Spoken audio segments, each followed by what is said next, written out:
जिंदाबाद आईएसएफ जिंदाबाद आईएसएफ जिंदाबाद इनकलाब जिंदाबाद এই দুর্নীতির বিরুদ্ধে আইএসএফ লড়ছে লড়বে এই দুর্নীতির বিরুদ্ধে আইএসএফ লড়ছে লড়বে ইনকলাব জিন্দাবাদ।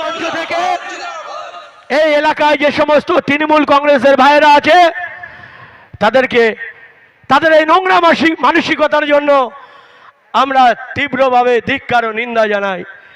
আমরা তো আজকে মিটিং করিনি, আমরা মানুষের যে রক্তের প্রয়োজন, কলকাতায় প্রত্যেকটা হসপিটালে রক্তের প্রয়োজন, রক্তের কার্ড নিয়ে মানুষ ছুটছে, রক্তের যোগান দিচ্ছে না, রক্তের যোগান পাচ্ছে না, সেই রক্ত যোগান দেওয়ার জন্যে আমরা এই হাড়োয়া বিধানসভার তরফ থেকে এই মল্লিকপুরে আজকে প্রোগ্রাম করেছি।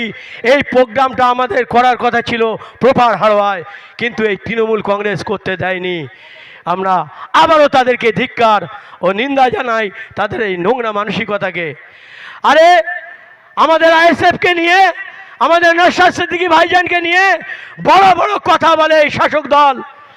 এই চুনোপুটি চায়নার নেতাদের বলবো না, আমি এই অভিষেক বন্দ্যোপাধ্যায়, মমতা বন্দ্যোপাধ্যায়কে বলছি, তিনিও তার মানসিকতা এতটাই বাজে। নওশাদ সিদ্দিকী নাকি রক্ত নিয়ে বিক্রি করে, ভাবতে পারেন এদের মানসিকতা কতটা নিচু। আমি মুখ্যমন্ত্রী মমতা বন্দ্যোপাধ্যায়কে বলছি, অভিষেক বন্দ্যোপাধ্যায়কে বলছি, যদি ক্ষমতা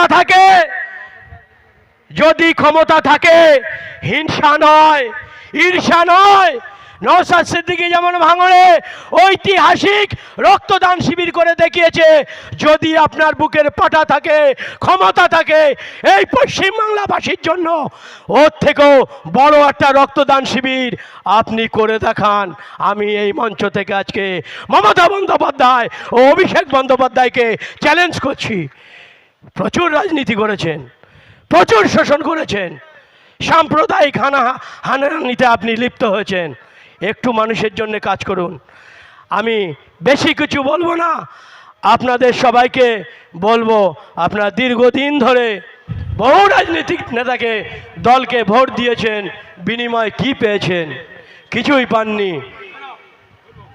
এই তৃণমূল কংগ্রেসও এই কয়েক বছর চলছে, কয়েকটা টার্মস চলছে, আপনারা বুঝতে পেরেছেন যে তৃণমূল কংগ্রেস আসলে মানুষের জন্য কাজ করতে চাইছে না, তারা তাদের পকেট বাঁচানোর জন্য কাজ করতে চাইছে।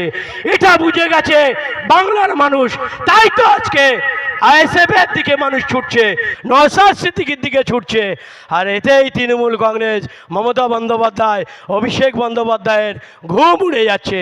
294টা এমএলএ, বিজেপির 77টা এমএলএ আছে, সেদিকে নিয়ে মাথা ব্যথা নেই মমতা বন্দ্যোপাধ্যায়ের, অভিষেক বন্দ্যোপাধ্যায়ের। একটা মাত্র সংযুক্ত মোর্চার এমএলএ নওশাদ সিদ্দিকী ভাঙড় থেকে জিতেছে, ওটাকে কি করে লিপ্ত করে দেওয়া যাবে? সেই কি বলবো, সেই নোংরা মানসিকতায় আজকে মমতা বন্দ্যোপাধ্যায় ও তার দল লিপ্ত হয়েছে। আমরা আবারও ধিক্কার জানাই ওই মমতা বন্দ্যোপাধ্যায়, অভিষেক বন্দ্যোপাধ্যায় সহ তৃণমূল কংগ্রেসকে। আরে পারো তো সহযোগিতা করো, শুভেন্দু তোমাকে রাত দিন কাপড় কাচার মতো ধুচ্ছে, কই একবারও বলছো না তো শুভেন্দুকে হারাতে হবে?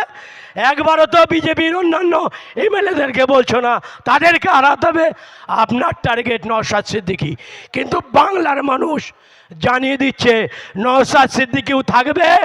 আগামী দিনে 26-এ আরও এমএলএ বাড়বে, আইএসএফ থেকে মহাজোট হবে।